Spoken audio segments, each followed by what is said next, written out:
Bueno, la digitalización empieza a ser un objetivo inalcanzable, no sé, un logro es el reto. Creo que vamos a estar repitiendo la necesidad de transformarnos digitalmente sine die, porque realmente la digitalización se va transformando a lo largo del tiempo. Lo que era digitalizarse hace 12 años no es lo mismo que digitalizarse en la actualidad. Y de hecho, la visión europea de sus estrategias realmente ilustra esta cuestión, porque se han ido sucediendo estrategias y estrategias para dar respuesta a esta evolución de la digitalización. La primera estrategia formal fue la agenda digital hace ya más de 10 años y que se integró dentro de la Estrategia Europea 2020 diseñada para salir de la crisis financiera. Y bueno, pues rápidamente, 5 años después, se aprueba también la Estrategia de Mercado Único Digital, para reforzar los servicios digitales dentro del mercado interior. 2 años después se revisa esta estrategia de Mercado Único Digital, porque había novedades. Había habido el auge de las plataformas en línea, había problemas de ciberseguridad, que unos años antes no se era tan consciente de todo eso, y también se empezaba a consolidar la economía de los datos. Y bueno, estando en estas, en 2019 estrenamos comisión y ya se ha hablado antes también de lo que se pensaba entonces, del estancamiento secular que parecía asolar a Europa.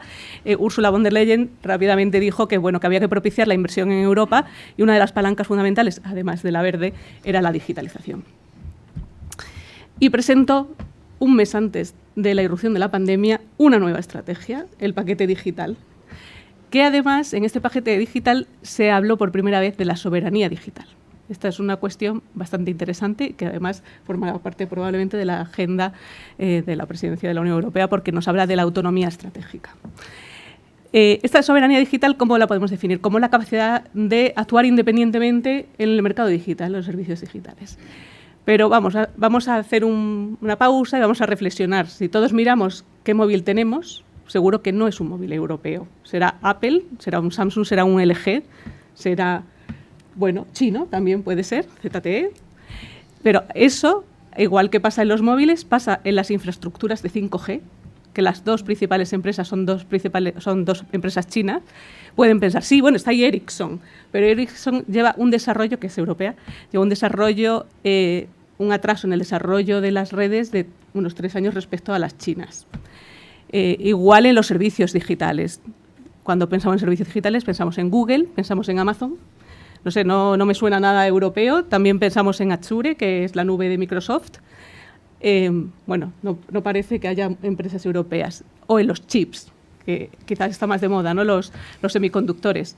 Sí que hay una empresa holandesa bastante potente en los semiconductores, pero cuando vamos a los nanochips, solo hay 2 empresas productoras a nivel mundial, una en Taiwán y otra en Corea. Y esto es a lo que nos referimos con la autonomía, o sea, la necesidad de autonomía en el aspecto digital. Porque cuando hablamos del grado de digitalización de la Unión Europea podemos decir, realmente la Unión Europea está altamente digitalizada, ¿no? Todos utilizamos elementos digitales. Sí, en el uso sí que el bloque o la región europea se podría decir que está altamente digitalizada. Otra cosa es en la producción o la capacidad de producir bienes digitales o servicios digitales. De ahí somos altamente dependientes. Y podríamos pensar qué es lo que nos ha llevado a esta situación. Quizá una de las más evidentes es que hemos llegado tarde. Y cuando uno llega tarde en los mercados en este tipo de mercados, es muy difícil recuperar el tiempo perdido, porque se dan unas economías de escala y unas economías de red que hacen que los que son líderes cada vez sean más líderes, tanto en servicios como en producción. Y para los europeos entrar ahora mismo en ese liderato pues es prácticamente imposible. También podemos decir que hay problemas de financiación de la innovación en Europa, que hay un ecosistema, en Estados Unidos hay un ecosistema financiador de la innovación perfecto, ¿no? Nos vendría estupendamente trasladarlo a Europa, pero no es así. Y, por ejemplo, los chinos, claro, en la financiación de la innovación hay un papel importante del sector público y de las empresas públicas. También, bueno, otros aspectos se pueden aludir. Quizá uno de los más interesantes es que durante este periodo, desde aquella primera agenda digital hasta 2019, un periodo de 10 años, el crecimiento de la inversión en I+D en Europa, frente al crecimiento de la inversión en I+D en China y en Corea, pues bueno, es difícil hacer esta comparación sin avergonzarse, porque el aumento de la inversión en I+D en China durante ese periodo de 10 años fue un aumento del 150%, el aumento de la inversión en I+D. En Corea el aumento fue un 80%. Estados Unidos, tampoco está mal, aumentó la inversión en I+D en un 37% y Europa una media del 30%, que bueno, pues podríamos decir bien. Alemania un 35%, como Estados Unidos. Pero ¿y España?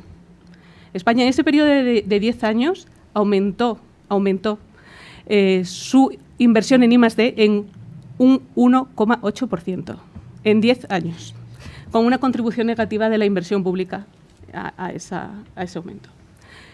A ver, que hay situaciones peores porque en Portugal cayó la inversión en I+D durante ese periodo, un 2,7%. Esto explica, yo creo que mucho de la posición que tiene ahora mismo Europa en el terreno digital, porque la digitalización se basa en investigación y desarrollo y en implementación de novedades tecnológicas. Pues, claro, atendiendo a esta realidad, y ahí estamos, irrumpe la pandemia y la pandemia pone de manifiesto 3 cuestiones muy relevantes respecto a la digitalización. La primera es que la digitalización es esencial para la resiliencia de las economías. Hemos visto que aquellas empresas que estaban, por supuesto, que no tenían su actividad, no se basaban en la interrelación personal y estaban digitalizadas, han pasado mejor el trago de la pandemia, igual que los trabajadores que tenían una mayor formación o cualificación digital y también que contaban con las capacidades materiales para hacerlo. Esa es la primera lección de la pandemia respecto a la digitalización. La segunda lección es que la digitalización se ha convertido en un factor de desigualdad, tanto entre países como dentro de los países. Y la tercera lección de la pandemia es que estas dependencias estratégicas digitales son las que nos ha llevado a tener cuellos de botella, problemas en los abastecimientos y realmente nos han sacado a la luz por qué es un problema no tener soberanía, autonomía estratégica en este ámbito, porque lo hemos vivido directamente y financieramente. A veces, hasta que no se traducen cuestiones financieras, no nos damos cuenta del problema. Bueno, pues con estas lecciones aprendidas, la Unión Europea ha vuelto a diseñar una nueva estrategia en enero de 2022, que se llama la Brújula Digital 2030, la década digital. O sea, que a lo mejor ustedes no saben, pero ahora mismo estamos en la década digital. Seguro que la siguiente década también será la década digital, pero bueno, por ahora esta es la que tenemos, esta es la nuestra. Y esta brújula digital se desarrolla en 2 ámbitos, en el ámbito intracomunitario y en el ámbito extracomunitario. En el ámbito intracomunitario, esta brújula digital ha definido bueno, pues 4 puntos cardinales en los que tiene que avanzar la Unión Europea. Y está pensando en una convergencia al alza en digitalización de todos los Estados miembros. Es decir, todos deben digitalizarse más y los que están peor o más atrasados deben hacerlo más rápido para converger en digitalización. Y estos 4 puntos cardinales son competencias, el sector público, las empresas y las infraestructuras. En estos 4 puntos cardinales, para situar a España un poco, España parece que sale bien en cuanto a infraestructuras porque hay un despliegue enorme del 5G, aunque existe una brecha importante entre el acceso a redes de alta capacidad en el mundo, en el ámbito rural y en el ámbito urbano. Esa es una brecha importante, una brecha primaria de digitalización en España. En el terreno del servicio del sector público digitalizado, España también sale muy bien, porque tenemos una agencia tributaria fantástica, digitalizada, y también, bueno, la seguridad social hasta la pandemia también mostraba una buena digitalización. Y, bueno, se están haciendo esfuerzos en este terreno. De hecho, bueno, se están haciendo bastantes esfuerzos en este terreno. Los dos aspectos en los que España mantiene una posición de inferioridad es en las competencias, sobre todo, no en las competencias básicas de su ciudadanía, porque más o menos todos los ciudadanos nos sabemos mover y además estamos en la media de lo que lo hacen nuestros compañeros europeos, lo hacen más o menos en la misma dimensión. Pero sí tenemos un problema de cualificación de trabajadores en el terreno digital y sobre todo de presencia femenina entre los trabajadores del sector de las TIC, de las tecnologías de la información y la comunicación. Y eso en cuanto a las competencias en España.